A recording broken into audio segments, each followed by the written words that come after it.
changing that as well is so important. Me, I think my problem ilikuwa relationship ikianza. But sasa tumeanza kusettle, which means body pia ina settle. It's a real thing. It is a real thing. I really heavily experienced it. Yeah. So both of us are on our Zoom in the gym. But the thing with men, I find like they lose quickly. So in fast. 2 months, we won't even recognize who that person was. Yeah, even 1 month. Me, nasamanga. It's so unfair. Ladies, you start seeing noticeable results like month 6.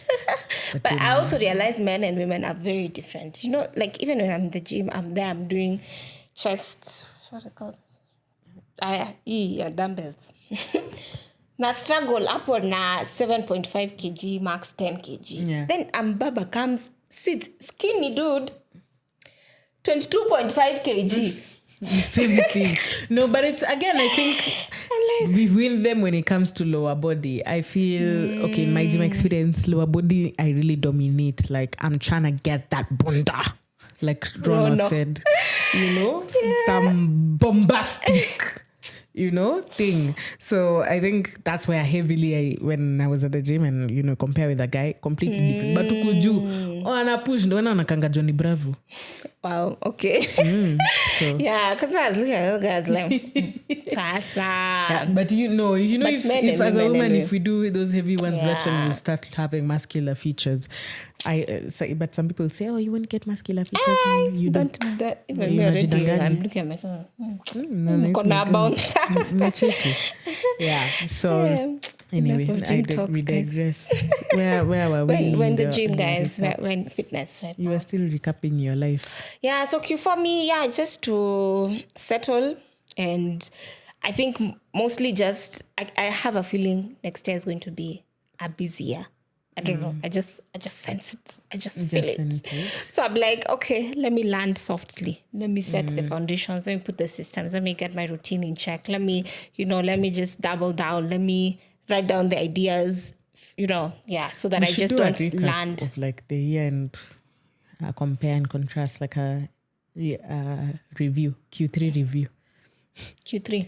Yeah, like how your Q3 went in the past 3 months, how it's been. Did you? Because I guess we did an episode after the first half on what we're looking forward to. We wait until next year to do that one? I think we wait until next year. I feel like I was just sleeping in Q3. That's what I was doing. Just sleeping. I was recovering from a very busy Q1, half one. Yeah. So anyway, so I'm excited. Birthday month, as I mentioned. Of course, turning a new age is always exciting, I guess, if you decide. I like challenges, so that's how I'll say exciting.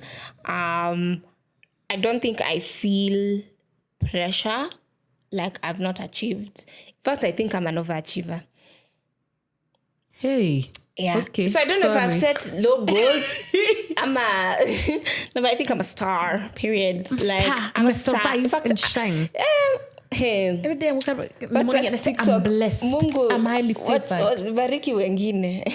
But Mungu baba ni wache. Bariki wengine. No, Mungu siniache endelea. But yeah, I feel like for me, I take time for with birthdays. I think instead of looking at like what I've not achieved, because I can't change anything, I take that time to be grateful for what I've been able to achieve. Because I think what's the gap in the gain. When you look back, sometimes it can really shift your perspective. Because sometimes you can think like, I've not done anything.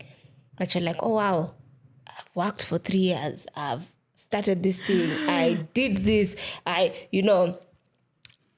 joined the gym. I've been, when you actually take time to soak in the things that you've done and the things that you're proud of, then I feel like for me, that's why I enjoy birthdays recently. I don't think it's been like that. Throughout, yeah. I think maybe the past 2 years, maybe 2-3 years. Of course, when you're young and in high school or just, there's not really much.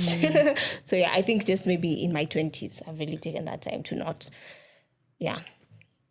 But of course, there's that usual sadness sometimes. Obviously, you can't always be upwards. So I 100% get you. I want to decorate for Christmas, guys. I've been saying this for so long, but this year. This year. I'm talking about Christmas pajamas. Friends. Yeah, those are the things we need doing. Yeah. Okay, now you want me to get into mine. I'm ready. Let me have my... Of course, I didn't think I've talked about my Kigali trip while you're here. So I went to Kigali to chase my dreams. I basically went to record a brand new season of my Tech Story Africa podcast, which is my tech podcast. Go and listen, go tune in, go subscribe, go support. I think it was a leap of faith because I think it was with the guys in this room still, which is our team. I think before I went, we were having a discussion of whether I should move out or, go for this trip. Everybody was at the school of thought that I should move out first and then save for the trip later. But I think the one person who thinks exactly like me sometimes is Gail. Because for her, it wasn't even a debate. It was like, what do you mean? Like, go. At least you will manage to do both. Go to Kigali. It will align and you'll be able to move out eventually. So I think in my heart, I really I knew this is something that I want to do. And with the help of convincing from my good friend Sharon Mashira, who is also It's Related, I Promise. Which really aligned, I think. Yeah. So I think we just had a discussion and she was mentioning how she's going to Kigali. And at that time I was still thinking of going and she just told me, if you're there during this week, I'll be there to help you get guests. And so for me, it was like a time crunch. Within the next month, I need to be able to book enough guests. I need to be able to know how I'm going to produce this content, where I'm going to shoot in a whole different country, where am I going to stay? But I just knew I wanted to do it. So I think I learned a lot about myself throughout the entire experience. One is that I really needed to push myself to send out. People think proposal, one-liner.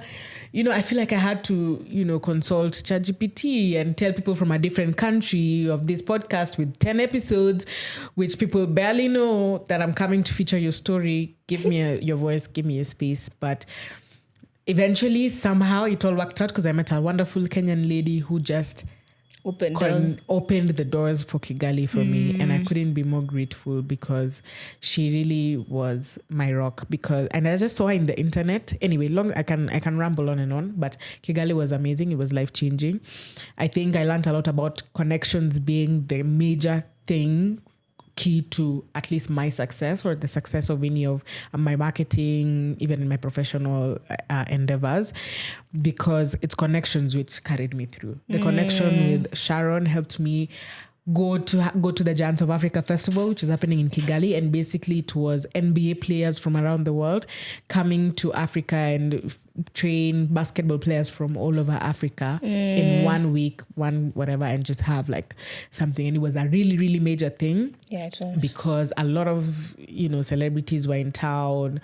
I got to see Davido live, Tiwa Savage, Tyler. I missed her performance because I was asleep, but I should have, she performed Make Me Sweat, Make Me Harder.